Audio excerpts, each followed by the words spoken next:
የእግዚአብሔር ፈቃድ እንዴት ይታወቃል ብሎ ብዙ ሰው ይጠይቃል። የእግዚአብሔር ፈቃድ የሚታወቀው ወንጌልን በመተግበር ነው። በቃ ሌላ ወንጌል የሚለውን ካደረገ አንድ ሰው ከየት ወደ ሄድ መሄድ እንዳለበት ራሱ ወንጌል እያነሳ ይጥለዋል፣ እያነሳ ይጥለዋል፣ ከፈለገበት ያደርሰዋል። ዝም ብሎ ወንጌልን መተግበር፣ ቁረብ ካለ መቁረብ፣ ጸልይ ካለ መጸለይ፣ ታረቅ ካለ መታረቅ፣ ስጥ ካለ መስጠት፣ ወንጌል የክርስቶስ ልብ ይባላል።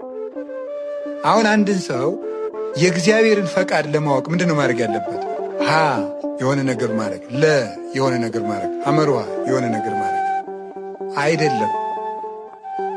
አንድ ሰው እኔ የልቤን ልንገርህ እንደዚህ ያለ ነገር ነው የምወደው ብሎ ከተናገረ ከሰውየው ጋር ለመስማማት መድኃኒቱ ምንድን ነው? ያንን የነገረንን ነገር ምን ማድረግ ነው? ማድረግ ነው። እኔ እንደዚህ ያለ ነገር አልወድም፣ ልቤ ላጫውትም ካለስ? ለምሳሌ አንድ ሰውዬ ለሚስቱ ስሚማቴ ጨው የበዛበት ወጥ አልወድም ማለት እንዲሁ ከልቤን የምጠላው አለ። እዚህ ባል ጋር ተስማምቶ ለመኖር ጨው ማብዛት ነው ወይስ ምን ነው? በቃ ታወቀ እኮ ነገሩ።